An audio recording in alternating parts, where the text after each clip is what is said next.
குறைந்த விலை நிறைந்த தரம் தங்கள் தேவைகள் அனைத்தும் ஒரே இடத்தில் ஜெயச்சந்திரன் டெக்ஸ்டைல்ஸ். இந்த ஆண்டு வடகிழக்கு பருவமழை கிட்டத்தட்ட எல்லாரும் முடிந்து விட்டது என்று இன்றைக்கு வரைக்கும் அவங்க நினைச்சிட்டு இருக்காங்க.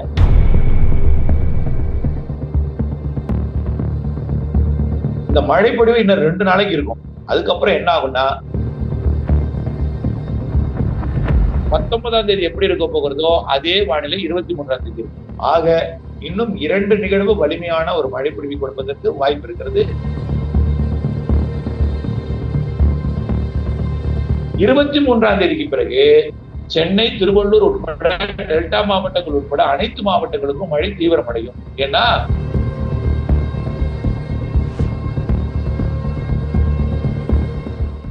வணக்கம் செல்வகுமார் சார்.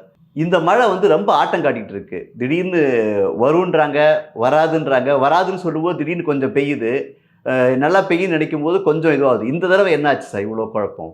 குழப்பம் ஒண்ணும் இல்லை. நம்ம ஏற்கனவே அறிக்கையை நம்ம வாசித்த பொழுதே அடுத்த நிகழ்வு ஒரு வாரத்துக்கு ஆட்டம் போட்டு போகணும்னு சொல்லியிருந்தோம். ஒரு அறிக்கை, அதாவது இந்த நிகழ்வாவது ஈஸியா கரை கடந்து போயிருக்கு. வடக்கு வரைக்கும் போனாலும் மீண்டும் திசையை திரும்பி மத்திய தமிழ்நாடு வழியா தான் அரபிக்கடல் போகணும். ஏற்கனவே ஒரு அறிக்கையும் நாம கடந்த ரிப்போர்ட்டையும் கொடுத்திருக்கோம். நீங்க நீண்ட கால அறிக்கையில கூட அடுத்த நிகழ்வு எப்படின்னு கேட்ட போது கூட. ஆனா இப்போ அந்த நிகழ்வு எங்க இருக்குன்னா தமிழ்நாட்டு கரைக்கு கிழக்கே, அதாவது சரியா சொல்லப்போனா அதோட மையம் கடலூர் மாவட்ட கரைக்கு கிழக்கே இருக்கிறது. இது தொடர்ந்து வடக்கு மேற்கு திசை நோக்கி, வடக்கு வடமேற்கு திசை நோக்கி நகரும். சென்னைக்கு 200 கிலோமீட்டர் தொலைவில் 20ஆம் தேதி நடைபெறும். இன்னைக்கு தேதி 18 தான். நாளைக்கு புதுச்சேரி கிடைக்க வரும், அதாவது விழுப்புரம் மாவட்டத்துக்கு கிடைக்கதான் நாளைக்கு இருக்கும். அடுத்த நாளைக்கு 20ஆம் தேதி தான் சென்னைக்கு கிடைக்க வரப்போகுது. அப்போ இந்த மழைப்பொழிவு இன்னும் 2 நாளைக்கு இருக்கும். இந்த மாதிரிதான் இருக்கும், விட்டு விட்டு. சில நேரங்கள்ல சாரல் தூறலாகவும், சில நேரங்கள்ல கனமாகவும், சில நேரங்கள்ல நீங்க சொன்னது போல இல்லாதது போலும் திடீர்னு ஒரு மழைப்பொழிவையும் இப்படித்தான் வானிலையே இன்னும் 2 நாளைக்கு கொடுக்கும். அதுக்கப்புறம் என்ன ஆகும்னா சென்னைக்கு நேரா இருக்கும் பொழுது மழைப்பொழிவு பெரும்பாலும் ஆந்திராவில தான் இருக்கும். சென்னைக்கு நேரா இன்னைக்கு இப்போ புதுச்சேரிக்கு நேரா இருக்கிறதுனால, கடலூருக்கு நேரா இருக்கிறதுனால அது ஆண்டி கிளாக்காக சுத்தும் பொழுது சென்னைக்கு ஏற்றது, திருவள்ளூருக்கு ஏற்றுகிறது காற்றை. சென்னைக்கு நேரா 20ஆம் தேதி வரும் பொழுது அது நெல்லூருக்கும் ஒங்கோலுக்கும் ஏற்றும் 20ஆம் தேதி. ஆனா சென்னைக்கு மழை எப்படி இருக்கும்னா சாரல் தூறலா, கிளைமேட் டல்லா, குளிர்ந்த ஒரு வானிலை, அதாவது மேகம் மூட்டக்கூடிய சாரல் மழை பொழிக்கும் மழையாக 20ஆம் தேதி இருக்கும். இன்றைக்கும் நாளைக்கும் விட்டு விட்டு கனமழை இருக்கும். 20ஆம் தேதி மிதமான மழை இருக்கும்னு சொல்லலாம், லேசான மழை இருக்கும். 21ஆம் தேதி தமிழ்நாட்டின் எல்லையை விட்டு பழையவேற்காட்டை நெல்லூருக்கு நேரம் போயிடும். 21ஆம் தேதி 21ஆம் தேதி நெல்லூர் போகும்பொழுது என்ன ஆகுனா மழை நெல்லூருக்கு இருக்காது. ஓங்கோல், விஜயவாடா, மசூலிப்பட்டினம், கிழக்கு மேற்கு கோதாவரி மாவட்டத்துக்கு மழை பொழிவை கொடுக்கும் நெல்லூர்கிட்ட போகும்போது. அதோடதான் எண்டு. அங்க உயரழுத்தம் இருக்கு ஆந்திர கரையோரத்துல, அதனால அங்க ஏறாது. கிராஸா போய் நெல்லூர் வரைக்கும் ஒட்ட போயிடும். அதாவது இப்ப 300 கிலோமீட்டர் கரையில இருந்து சென்னைக்கு 200 கிலோமீட்டர் கரையில இருக்கு. நெல்லூருக்கு நேரம் 100 கிலோமீட்டர் கரையில இருந்து அப்புறம் ஒரு 50 கிலோமீட்டர் போனோம்னு திருப்பிடும் கரையை தொடாம. 22ஆம் தேதி சென்னைக்கு நேரா இருக்கும். 21ஆம் தேதி ஆந்திர கரை. ஆக இது போய் ஒரு யூ டர்ன் போட்டு 21ஆம் தேதி, 22ஆம் தேதி சென்னைக்கு நேரா 23ஆம் தேதி டெல்டாவுக்கு நேரா 23ஆம் தேதி பிற்பகல்லையோ அல்லது மாலை இரவுலையோ வட இலங்கை அப்படியே கரை கடந்து அரபிக்கடலுக்கு 24, 25, 26ஆம் தேதி 24, 25, 26ஆம் தேதி போக போகுது. அப்போ 22ஆம் தேதி சென்னைக்கு நேரா இருக்கும் பொழுது மழை பெருசா இருக்காது, ஆந்திர பிரதேசத்துல இருக்கும். எப்படி 20ஆம் தேதி இருந்தோ அதே வானிலை 22ஆம் தேதி. எப்படி நாளைக்கு இருக்க போகிறதோ, 19ஆம் தேதி எப்படி இருக்க போகிறதோ அதே வானிலை 23ஆம் தேதி இருக்கும். அதாவது இன்றைக்கும் நாளைக்கு வெண்ண வானிலையோ அதே போல 19ஆம் தேதி 23ஆம் தேதி இருக்கும். 23ஆம் தேதிக்கு பிறகு சென்னை, திருவள்ளூர் உட்பட டெல்டா மாவட்டங்கள் உட்பட அனைத்து மாவட்டங்களுக்கும் மழை தீவிரமடையும். ஏன்னா கரையை ஒட்டி வந்துடும், டெல்டா கரையை வட இலங்கையை ஒட்டி வந்துடும்.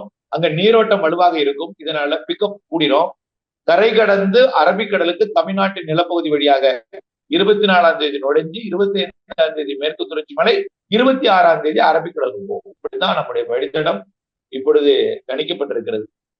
ஆக மழைப்பொழிவானது 2 நாள் சென்னைக்கு கொடுத்துட்டு மீண்டும் ஆந்திர பிரதேசம் போயிட்டு மீண்டும் மழைப்பொழிவு தீவிரமடையும். 22ஆம் தேதிக்கு மேல 23 மழைப்பொழிவு தீவிரமடையும். 23ஐ விட 24 கூடுதலாக இருக்கும். 25, 26, 26ஆம் தேதி வரைக்கும், 27 அரபிக்கடல்ல விலகி போயிடும் 27ஆம் தேதி. ஆக மழைப்பொழிவு 22ஆம் தேதிக்கு அப்புறம் தீவிரமடைய போகிறது எனலாம். அப்புறம் இன்னொரு நிகழ்வு, ஏற்கனவே தூத்துக்குடியை கரை கடந்து திருநெல்வேலி வழியாக போய் திருநெல்வேலி மாவட்டத்துக்கு எல்லாம் தூத்துக்குடிக்கெல்லாம் வெள்ளப்பெருக்கு ஏற்படுத்திய அந்த நிகழ்வு தற்பொழுது காற்று சுழற்சியா அது லட்சத்தீவு வரைக்கும் நீடித்துக் கொண்டிருக்கு. இப்ப அங்க ஒரு உயரழுத்தத்தின் காரணமா, அங்க இருக்கக்கூடிய எதிர்ப்பின் காரணமா அது லட்சத்தீவை தாண்டி மேற்கு நோக்கி போகாமல் அதுவும் குமரிக்கடல் நோக்கி திரும்ப போகுது. அதாவது யூடேன் ஆந்திராவில அடிக்கக்கூடிய 21ஆம் தேதி அங்க யூடேன் அடிக்க போகிறது 21ஆம் தேதி லட்சத்தீவுல இருந்து. 22ஆம் தேதி குமரிக்கடல் இலங்கைக்கு தெற்கே வந்துடும். அப்ப இது 22ஆம் தேதி சென்னை கிட்ட வந்துடும் இந்த நிகழ்வு. 23ஆம் தேதி இலங்கையை தாண்டி கிழக்கே மத்திய வங்கக்கடல் பகுதிக்கு தெற்கு மத்திய வங்கக்கடலுக்கு அந்த அந்த சிஸ்டம் வந்துடும். இது 23ஆம் தேதி இலங்கையோட வடக்கு பகுதிக்கு வரும் டெல்டா ஒட்டி. அப்ப 2 நிகழ்வு இருக்கும். இலங்கை கிட்ட ஒரு நிகழ்வு, மத்திய வங்கக்கடல் ஒரு நிகழ்வு. அன்றைக்கு ஒரு பெரிய பேசு பொருளா இருக்கும். 2 நிகழ்வு, வட இலங்கையில ஒரு டெல்டா ஒட்டி ஒரு நிகழ்வு, மத்திய வங்கக்கடல் பகுதியில் ஒரு நிகழ்வு. ஒருவேளை அது அப்படியே கிழக்கு நோக்கி போகாமல் கொஞ்சம் நெருக்கமா வந்து 2 ஒன்றிணைந்து கூட மேற்கு நோக்கி போக வாய்ப்பு இருக்கு. ஒன்றிணையா விட்டால் அடுத்ததாக இன்னொரு நிகழ்வு வருது. பிலிப்பைன்ஸ்ல இருக்கு. இப்ப இன்றைய தேதியில பிலிப்பைன்ஸ் கரை கடந்து கொண்டிருக்கிறது. அது அப்படியே 27ஆம் தேதி வாக்குல அந்தமான் பகுதிக்கு ஒரு காற்றழுத்த தாழ்வு போகுது. 26ஆம் தேதி வந்துடும். 26. இது அரபிக்கடலுக்கு போகக்கூடிய கிறிஸ்துமஸ் அன்னைக்கு அடுத்த நாள் அடுத்தது இங்க ஒரு என்ட்ராகுது, அந்தமான் பகுதிக்கு என்ட்ராகும். இது அரபிக்கடல், இன்னொன்னு வங்கக்கடலுக்கு என்ட்ரி. அப்புறம் அதே டேட்ல தெற்கு மத்திய வங்கக்கடல்ல ஒரு ஏற்கனவே லட்சத்தீவுல இருந்து போய் வரப்போகுது இல்ல, அந்த நிகழ்வு இருக்கும். ஆக இன்னும் 2 நிகழ்வு வலிமையான ஒரு மழை பொழிவை கொடுப்பதற்கு வாய்ப்பு இருக்கிறது. 23ஆம் தேதியிலிருந்து 26ஆம் தேதி ஒன்று, 27லிருந்து 31 இப்படி இருக்கிறது. ஒரு நிகழ்வு வந்து இன்னொரு நிகழ்வோட இணைந்து 2 ஒன்று சேர்ந்து வரப்போகுது. அதுதான் அது எதோட இணைதோ அந்த நிகழ்வு கொஞ்சம் வலுவாக இருக்கும். எந்த நிகழ்வு இதோட ஃபர்ஸ்ட் 23ஆம் தேதி வரக்கூடிய நிகழ்வோட வட இலங்கை ஆந்திரா போய் யூடேன் எடுத்து வரக்கூடிய நிகழ்வோட இணைஞ்சா அந்த நிகழ்வு வலுவா இருக்கும், நிறைய மழை பொழிவு. அல்லது அது தனியாக அது விட்டுட்டு தனியா போயிட்டுன்னா அது தனியா இருந்து வரும்பொழுது இணைஞ்சு வரும்பொழுது மாத இறுதியில் வரக்கூடியது வலுவாக இருக்கும். நல்ல மழை பொழிவு தரக்கூடியதான். புயலாக இருக்காது. புயலா இருந்தாலும் மாத இறுதியில் உள்ளதுதான் புயலா மாறும். இது புயலா மாறாது. இது வந்து டிப்ரெஷனா தான் மாறுறதுக்கு வாய்ப்பு இருக்கு. வெல்மார்க் லோ பிரஷரா இப்ப இருக்கு. இப்போ இதனால உள் மாவட்டங்கள் அவ்வளோ மழை பெய்யாது இல்லையா? இது பார்டர் கடற்கரையோர மாவட்டங்கள், டெல்டா, சென்னை அப்படிதான் இருக்கும் இல்லையா? அதாவது இன்றைக்கும் நாளைக்கும் அதாவது திருவள்ளூர் அதுல இருந்து உள்ள பாத்தீங்கன்னா திருவள்ளூரோட தலைநகர் பகுதி திருவள்ளூருக்கு தாண்டி போகாது. அப்படி போனா ராணிப்பேட்டை மாவட்டத்தோட அந்த பார்டரோட நின்றுடும். அவ்வளவுதான். காஞ்சிபுரம் ஸ்ரீபெரும்புதூர் வரைக்கும் மழைப்பொழிவு கிடைக்கும். அதை தாண்டி காஞ்சிபுரம் மாவட்டத்தை தாண்டி ராணிப்பேட்டை மாவட்டத்துல மழைப்பொழிவு கிடைக்க வாய்ப்பு இல்லை. அதே போல செங்கல்பட்டு மாவட்டத்திலையும் அந்த காஞ்சிபுரம் மாவட்டம் காஞ்சிபுரம் ஸ்ரீபெரும்புதூர் வரைக்கும் தான் கிடைக்கும். தெற்கே பார்த்தீங்கன்னா செங்கல்பட்டுக்கோ அல்லது வேடந்தாங்கல் இந்த பகுதிகளுக்கோ ஏதாவது மழை பொழிவு கொடுக்கும். தவிர டெல்டா மாவட்டங்களுக்கோ கடலூருக்கோ பெரிய மழை இருக்காது. ஆனால் இடையில மிரட்டு மேகம்லாம் இருக்கும். மிரட்டு மேகம், தூறல், சாரல் இதெல்லாம் வரும் 2 நாளைக்கு. இன்றைக்கும் நாளைக்கும். ஆந்திர பிரதேசம் போனோம்னா 21ஆம் தேதி வராது. இன்னைக்கும் நாளைக்கும் மிரட்டு மேகங்கள் இருக்கும். ஆந்திர பிரதேசம் போனோம்னா சென்னைக்கும் மிரட்டு மேகம் இருக்கும். இதோட பெரிதா மழை இருக்காது 21ஆம் தேதி. 22ஆம் தேதி மீண்டும் வரும்போது ஒரு மிரட்டு மேகத்தை கொடுத்துட்டு இருக்கும். 23ல இருந்து டெல்டா உட்பட அனைத்து மாவட்டங்களுக்கும் அதுதான் மழை பொழிவு கொடுக்கும். 23ஆம் தேதியிலிருந்து 26ஆம் தேதி வரை குமரி முதல் ஆந்திர எல்லையோரம் வரைக்கும், உள்ளே கர்நாடக எல்லையோரம் வரைக்கும், கேரளா வரைக்கும் அந்த 24, 25 தேதிகளை உள்ளே போகும் பொழுது 25ஆம் தேதி கிறிஸ்துமஸ் நாட்கள்ல கூட மழை தெரிகிறது. இது இந்த வடகிழக்கு பருவமழை ஜனவரி 15 வரைக்கும் இருக்குமா சார்? எவ்வளவு நாள் இருக்கும்னு தெரியுமா? இந்த ஆண்டு வடகிழக்கு பருவமழை கிட்டத்தட்ட எல்லாரும் முடிந்து விட்டது என்று இன்றைக்கு வரைக்கும் அவங்க நினைச்சிட்டு இருக்காங்க. இந்த 2 நிகழ்வு இணைஞ்ச உடனே இந்த 2 நிகழ்வு கரை கடந்த பிறகுதான் முடிவடையும். 31ஆம் தேதியோட முடிவடைஞ்சிடும். ஜனவரி 1ஆம் தேதிக்கு முன்னாடியே மழை நிறைவடைஞ்சிடும். ஆனால் அதுல வந்து நிகழ்வு கடல்ல இருக்கும். ஆனால் அது மழையாக எப்படி நேற்றைக்கு நிகழ்வு எவ்வளவு வலுவான நிகழ்வா இருந்துச்சு, டெல்டாவிற்கு மழையே கொடுக்கல. இதே போல் நிகழ்வு கடல்ல இருக்கும். அது மழை பொழிவு மேலே கொண்டு வராது. காரணம்னா குளிர் மிகுந்து இருக்கும், இங்கே கரை கடக்காது.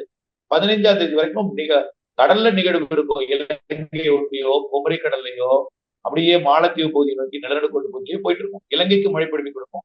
தமிழ்நாட்டுக்கு பெரிதாக இருக்காது. அப்படியே இலங்கை கொடுத்தாலும் தூறல் தாரல் இந்த மாதிரி நிகழ்வு மழை பொழிவா தான் இருக்கும். மீண்டும் ஜனவரியில குளிர் எல்லாம் கொடுத்த பிறகு கடுமையான குளிரா இருக்கும் ஜனவரி. ஏன்னா நிகழ்வு கடல்ல இருந்துட்டு வட இந்திய குளிர் அலையை ஈர்க்கும். இதனால சென்னை ஊடாக வட தமிழ்நாடு ஊடாக வட இந்திய குளிர் அலை வந்து தென் மாவட்டங்கள் நோக்கி பயணித்து வங்கக்கடல் நோக்கி போகும். இதனால குளிர் கூடுதலாக இருக்கும் ஜனவரியில. ஜனவரி இறுதி, அதாவது குடியரசு தினத்திலிருந்து ஜனவரி 26ஆம் தேதியிலிருந்து மீண்டும் மிதமான லேசான மழை பொழிவுலாம் தொடங்க வாய்ப்பு இருக்கு. கோடை மழை இருக்குன்னு சொல்லியிருக்கோம். ஏப்ரல், மே அது வரைக்கும் அப்படி ஸ்லைட்டா காற்று சுழற்சிகள் மழை பொழிவுகளை கொடுக்கும். பிப்ரவரி மாதம் இந்த வருஷம் கோடை இப்போ தனிப்பட்ட முறையில் ஒரு கேள்வி சார். இப்போ நீங்க வந்து கஷ்டப்பட்டு நீங்க இரவெல்லாம் வந்து வானிலை அறிக்கை குடுக்குறீங்க. 2:30 மணிக்கெல்லாம் குடுக்குறீங்க.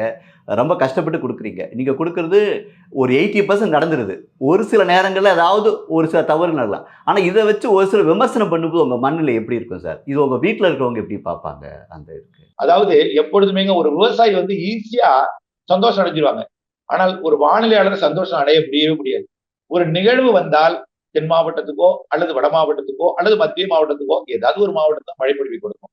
ஒரு நிகழ்வு ஒரு பெரிய நிகழ்வா ஒரு பயங்கரமா ஒரு பேரழிவு ஏற்படுத்தக்கூடிய நிகழ்வாக வந்தால்னா அது கன்னியாகுமரியில இருந்து திருவள்ளூர் வரைக்கும் எல்லா குளத்தையும் நிரப்பும். அப்படின்னா எப்படி இருக்கும்? சுனாமி மாரிதான் இருக்கும் கடலோரம். அப்படிப்பட்ட நிகழ்வு என்றைக்கு வருதோ அன்றைக்குதான் ஒரே நேரத்துல எல்லாரையும் திருப்திப்படுத்த முடியும். ஆகவே இந்த நிகழ்வு அங்க போயிடுச்சு, இந்த நிகழ்வு தெற்க போயிடுச்சு, இந்த நிகழ்வாவது வரும்னு சொன்னீங்க, அதுவும் ஆந்திரா பக்கம் போகுது, எல்லா மாடலையும் காட்டுது அப்படின்னா அவர்களோட கோபம். அவர்களுக்கு இன்றைக்கும் அவர்களுக்கு நீர் பற்றாக்குறை ஏதும் இல்ல, போதும் நீர் இருந்தாலும் இப்ப ஏரி குளங்களை நிரப்பிட்ட கோடை சாகுபடிக்கு தேவைன்னு அவங்களுடைய இதை பாக்குறாங்க. ஆனால் அவங்களுக்கு வந்து புரிதல் இல்லாமை காரணமாக எங்கேயோ ஒரு இடத்துல ஏற்படக்கூடிய சிறு வானிலை மாற்றம் அடுத்தடுத்த டிஸ்டர்பன்ஸ்னால பெரும் மாற்றத்தை கொண்டு வந்து விடும். பெரிய மாற்றம் ஒண்ணு இல்ல. நேற்றுக்கு ஏன் கடல்ல நம்மளுக்கு மழை பெய்ஞ்சிச்சு?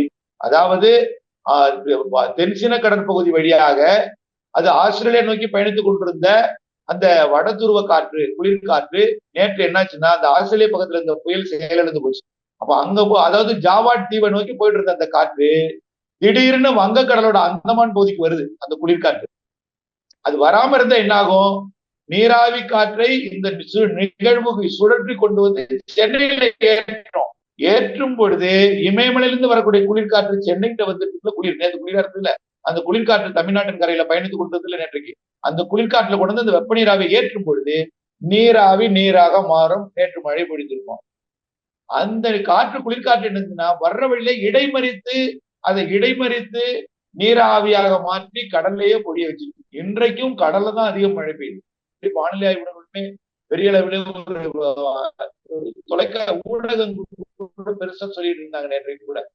காரணம் என்னன்னா அப்படிதான் செட்டிங் இருந்தது. ஆனால் அது கடல்ல மழை பெய்ததுனால வரல. இப்போ எங்கேயோ ஒரு இடத்துல ஏற்படக்கூடிய மாற்றம் இன்னொன்றை பாதிக்கும் என்ற இன்னைக்கு வரைக்கும் நீங்க சொல்றீங்க. எனக்கு பிறகு யாராவது வானிலை ஆய்வாளர் நீங்க சொல்லி கொடுத்தீங்களா? உங்களுக்கு வயசு இப்ப 55 ஆகுது, இன்னொரு 20 வருஷமோ 15 வருஷமோ நம்மளோட லைஃப், இதுக்கப்புறம் யாருக்காவது நீங்க கற்றுக் கொடுத்துருக்கீங்களா அப்படின்னு கேட்கறாங்க. நான் அதை கற்றுக் கொடுக்கவே விரும்பல. ஆரம்பத்துல பள்ளி மாணவர்கள் கூட நான் கற்றுக் கொடுத்தேன். இப்ப கற்றுக் கொடுக்கவும் விரும்பல. யாராவது வானிலை படிக்கணுமான்னு என்கிட்ட வந்து ஆலோசனை கேட்டா கூட வேண்டாம், நிம்மதியா இருங்க தயவு செய்து அப்படின்னு சொல்லிடுவேன். சொல்றது இல்ல. காரணம் என்ன? எதிர்காலத்துல வானிலையை கணிப்பது சவால். காரணம் என்னன்னா இயற்கையை மாற்றி விட்டார்கள் மனிதர்கள். அதனால வானிலை கணிப்பது சவால். எவ்வளவுதான் நீங்கள் கணித்தாலும் புரியாத மனிதர்களிடம் இப்படி திட்டுவாங்கதான் செய்யணும். நிச்சயமா திட்டுவாங்க, கண்டிப்பா திட்டுவாங்க. அதனால என்னோட இது போகட்டும். ஒருத்தர் வந்து அதை நிம்மதியை எடுத்துக்கொள்ள வேண்டாம். அதாவது நல்லது செய்யணும்னு சொல்ல போனா அவர்கள் வந்து புரிதல் இல்லாமையின் காரணமாக இடையூறாக அது அமைகிறது. எல்லாமே எல்லோருக்குமே குடும்பத்திலையும் சரி. அதாவது 3 பணியை நான் செஞ்சுட்டு இருக்கேன். எல்லாமும் சிறப்பா செய்து கொண்டிருக்கிறேன். ஒன்னும் வீக்கா போடல, எல்லாம் சிறப்பா பண்ணிட்டு இருக்கோம்.